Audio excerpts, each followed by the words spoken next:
I noticed a rare openness. The windows, usually with drawn curtains or closed shutters, were suddenly open for the passing public to inspect what was inside. And inside each window, carefully framed, was a Christmas tree with lights and decorations. The usual street that takes me to church was transformed by light and beauty. It was beautiful. People I did not know willing to share something, something personal. It felt as though people were willing to offer some random blessing, opening themselves, no longer hiding from view, but wishing instead to share some beauty and love with all who passed by. And I thought to myself, the season is magical. In fact, I wanted to stop the car and knock on every door and say, what a beautiful Christmas tree you have. Thank you for making this common road I drive so frequently a bit more ennobling and satisfying. Business as usual just stopped long enough to recognize, however briefly, that the world is a little different at Christmas time. Our neighbors, whom we don't know, thought it was of value to communicate a certain message. The message might be something like, it's Christmas, so let's imagine the world differently.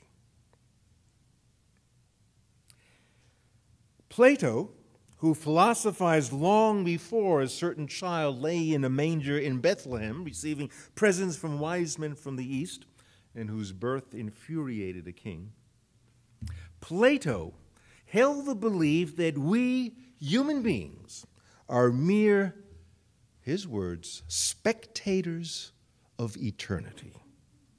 Spectators of eternity. Essentially, we just kind of hang out, watch things, essentially powerless, just biding our time through our very swift sojourn through life, exposed so briefly to the wonders of the cosmos. We just look it all over, do nothing. Well, I think I know where he's coming from, and I can relate to that, but it is a little insulting. True, we are spectators far too often. Perhaps that's the human condition. But is that not why Jesus, along with his buddies Buddha, Muhammad, Confucius, Isaiah, King Gandhi, Mandela, all said the same thing?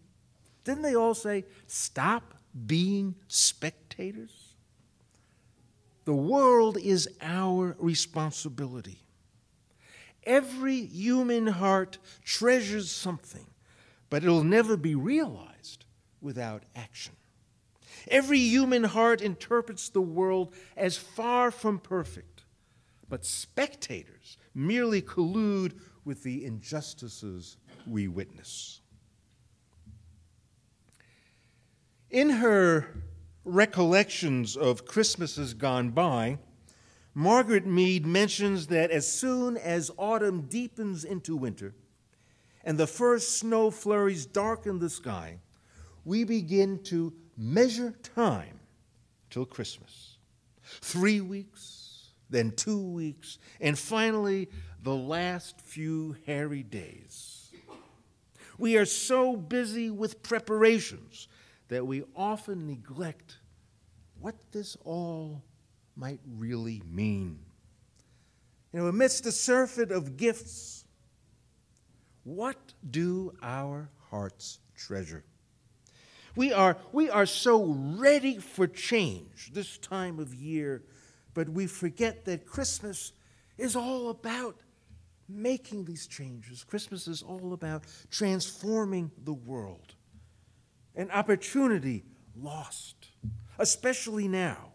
We can virtually smell the changes that we crave so deeply.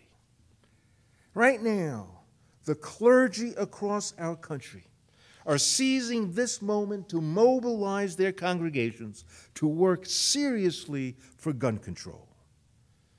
We need to imagine the world differently. Now, transforming the world is a big-ticket treasure of the heart. You can practically hear the bugle sound and cavalry leading the charge. But Christmas also taps our spirits on a smaller scale, somewhat intimate. The atrocity at Sandy Hook Elementary School made us keenly aware of the simple things we treasure and have lost sight of. In his condolence speech to the families and to the nation, President Obama hinted at this feeling strongly by mentioning that we all learned what is truly meaningful. And I think virtually everyone agrees that we easily forget some of the rich treasures that feed our souls and make our lives worth the breathing.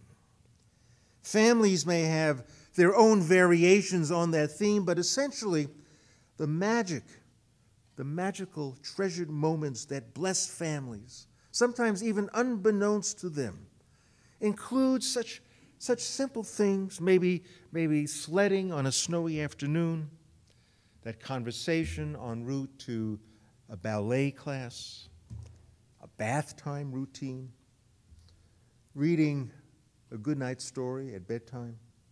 Now, all these routine things can easily fade from our appreciation that they provide deep meaning, because we usually are so busy that we plow through these activities and exercises so many times on automatic pilot. But once these treasures are removed from our world, removed from our sight and our touch, sometimes in brutal and wrenching ways, we ache so much for these losses.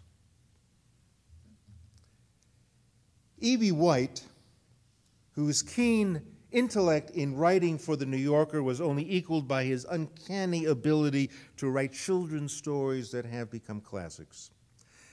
E.B. White had his usual family context torn away one Christmas when the failing health of his wife necessitated a departure from their home, and children and grandchildren, they all lived up in the state of Maine. E.B. White and his wife Catherine were forced to spend Christmas holidays in Florida, where E.B. White could not help but disdainfully observe a perspiring Santa in a sprawling shopping center. This cognitive dissonance proved only the beginning of his realization of all that his heart really treasured.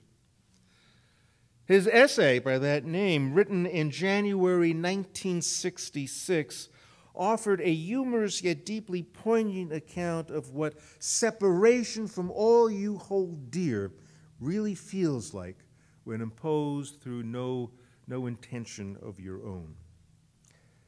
They spent Christmas for health reasons in Sarasota, and he describes the house as follows. Our pleasure palace was built of cinder blocks and was painted shocking pink. The principal tree on the place was a tall power pole sprouting transformers. It stood a few feet from the canal and threw a pleasant shade across the drive. He goes on, like everything else in Florida, the birds seemed inappropriate. I happen to admire the mourning dove, but by no stretch of the eardrum can its lament be called Christmassy.